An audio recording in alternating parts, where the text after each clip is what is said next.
సముద్ర దొంగలు అత్యంతగా భయపడే ఆ ఒక్క ఓడ అది ఆయుధాలతో నిండిపోయి ఉండటం వల్ల కాదు. ఆ ఓడలో సుమారు 60 లక్షల క్యూబిక్ ఫీట్లు ద్రవీకృత సహజ వాయువు లిక్విఫైడ్ న్యాచురల్ గ్యాస్ ఎల్ఎంజీ ఉండటం వల్ల ఆ సరుకు ఎప్పుడైనా పేలితే ఆ పేలుడు శక్తి ఒక చిన్న ద్వీపాన్నే పూర్తిగా మాయం చేసే స్థాయిలో ఉంటుంది. మీరు ఇప్పుడు చూస్తున్నది ఒక ఎల్ఎంజీ క్యారియర్ ఓడ. సాధారణ ఉష్ణోగ్రతల్లో సహజ వాయువును నౌకల్లో ఎక్కించలేం, ఎందుకంటే అది చాలా ఎక్కువ స్థలాన్ని ఆక్రమిస్తుంది. అందుకే ఇంజనీర్లు ఒక తీవ్రమైన విధానాన్ని ఉపయోగిస్తారు. వాయువును ఫారెన్హీట్ -260 వరకు చల్లబరుస్తారు. అలా చేయడం వల్ల అది ద్రవ రూపంలోకి మారుతుంది. ద్రవీకృతమైన తర్వాత దాని పరిమాణం అసలు పరిమాణానికి కేవలం 1/600 భాగానికి తగ్గిపోతుంది.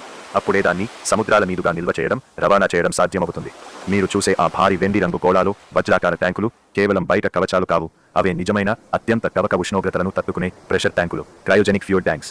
ఒక పెద్ద ఎల్ఎంజీ ఓడలో సాధారణంగా ఉండే ఇంధనం ఒక మధ్యస్థ పరిమాణమున్న నగరానికి కొన్ని రోజుల పాటు సరిపడేంత ఉంటుంది. కానీ ఎప్పుడైనా లీక్ అయ్యి అది అంటుకుంటే విడుదలయ్యే శక్తి సుమారు 55 హిరోషిమా అణుబాంబుల స్థాయి పేలుడుతో సమానం. అందుకే నౌకా రవాణా రంగంలో ఒక చెప్పుకోని నియమముంది: ఎల్ఎన్జీ క్యారియర్ ఓడను చూసినప్పుడు దూరంగా ఉండాలి.